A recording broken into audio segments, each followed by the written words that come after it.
Ladies and gentlemen, welcome to WWE News and Rumors. I'm your host, Mr. Brandon Hodge. This video is brought to you by SeatGeek, so if you guys are looking for tickets for any event in the entire world, does not even have to be related to wrestling. Literally, you need a ticket for a show, anything in the world, use SeatGeek, use code Hodge on SeatGeek, and save yourselves actually $20 off your tickets. So code Hodge, SeatGeek, remember it. Alright guys, I don't have nothing to say at the beginning of this episode. We're going to kick this off with the first confirmed news story of the day. Actually, only confirmed news story of the day.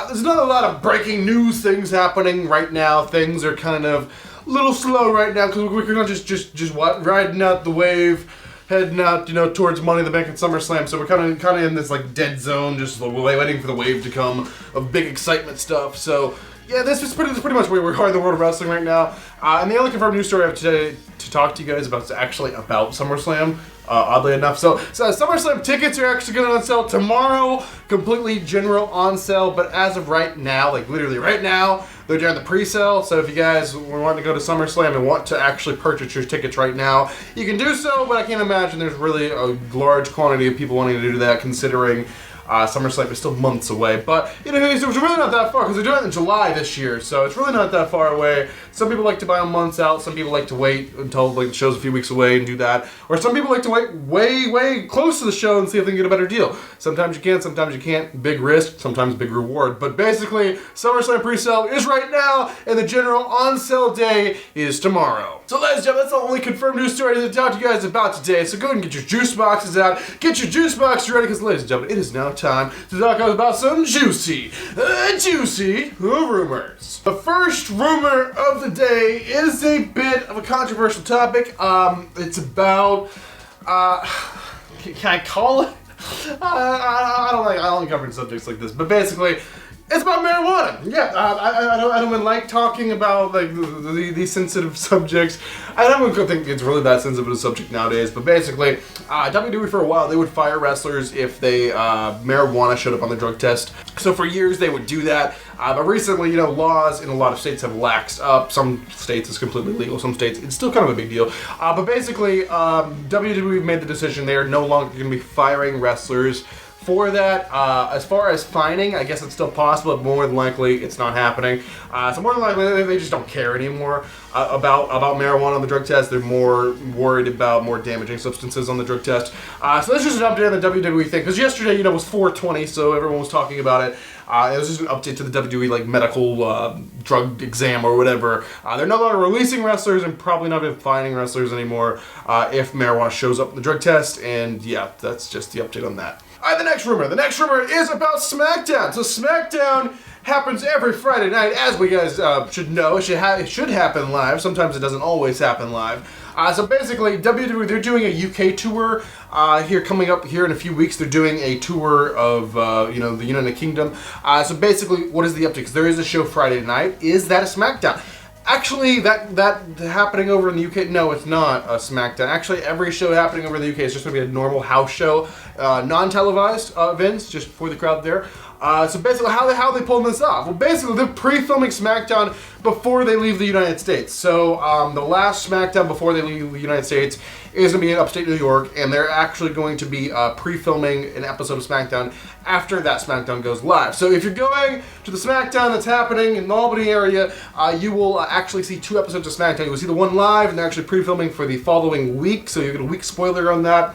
And of course, the spoilers are really all over the internet. So, of course, if you don't want to be spoiled about this, about what's happening the next week, then just stay off of wrestling social media for a week. And I always say this because when I upload reaction videos, people would be like, "You're spoiling the show, dude, what the hell?" And I'm like, dude, this is literally my job. This is what I do. I react, and I give my reaction, give my thoughts, and we have a conversation about it in the comments. This is what I do. This is what I've always done ever since this channel was invented. And if you don't want spoilers to a show that you're not able to watch live, then just stay off of social media. Something I don't do, I don't spoil things that haven't aired. If it's aired live and it's already aired, then I do the reactions and I talk about it on the channel and stuff like that.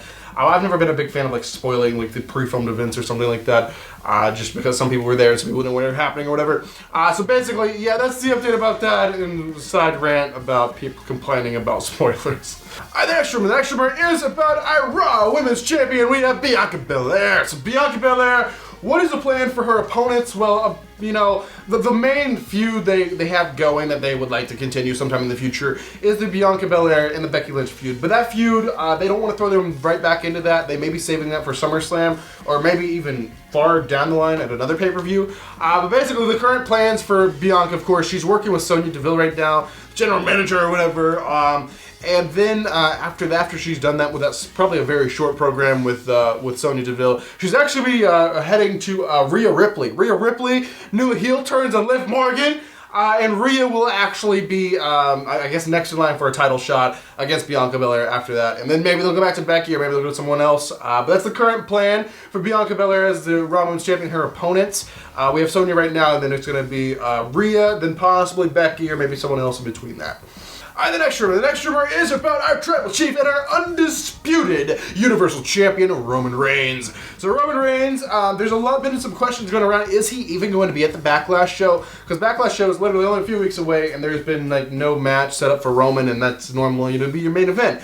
Well, the current rumor is saying, no, they're just having a little bit of a late start here, but Roman will be main eventing Backlash. He'll be in the main event of the show, and his challenger more than likely will be Drew McIntyre. If it's not Lashley, so it's probably going to be Drew McIntyre more than likely, because Reigns and McIntyre have been working together for months on the house show. They were doing this even before WrestleMania. They were wrestling each other on house shows.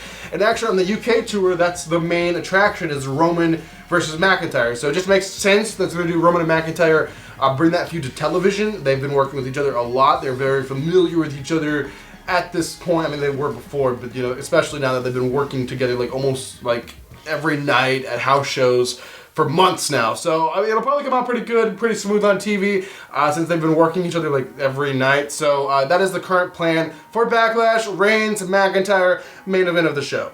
Alright, ladies and gentlemen, this is the final news story. This is the final rumor. This is the final thing I'm talking about inside this episode of WWE News and Rumors. So this is about Bray Wyatt, also known as the Fiend. So the guy was released from the WWE. The guy, there was multiple different, scenarios thrown out there in the air about why he was released. One of them is they wanted him to return to TV, and he just wasn't mentally able to. One of his best friends, if not his best friend in the entire world, he passed away, and that is Brody Lee, also known as Luke Harper, which is still shocking to me. I mean, it's been a while, which is hard to think about. It's just very, very rough. So the guy was going through a lot, and they just didn't think he was really capable of doing his job or whatever, or being on TV, being in front of millions. They just didn't think he was ready or whatever. They didn't give him time or whatever. They just kind of released him, which is kind of, I don't know, we can think what we want about it. But sometimes this is just kind of a rough, kind of around the edges, non-caring, non-sympathetic business.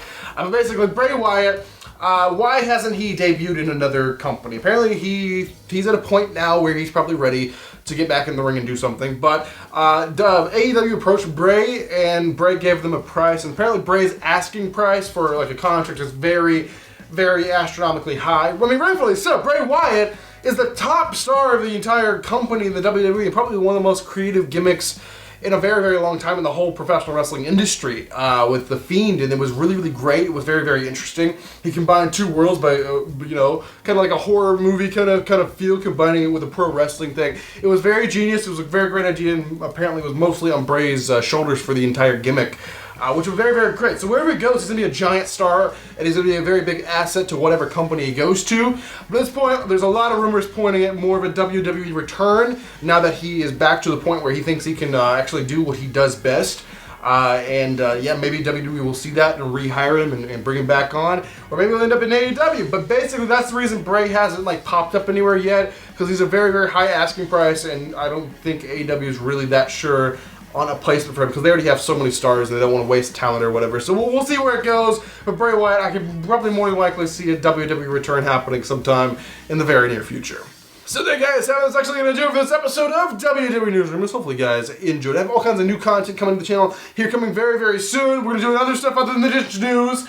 I know the past few weeks have been just kind of like news and live. I'm just trying to fill some gaps in this kind of like a time filler, because, things are not the most exciting right now in the world of wrestling, and I don't want to put out so many amazing videos when there's just not that much attention in wrestling right now. But things are starting to hike back up Backlash after Backlash.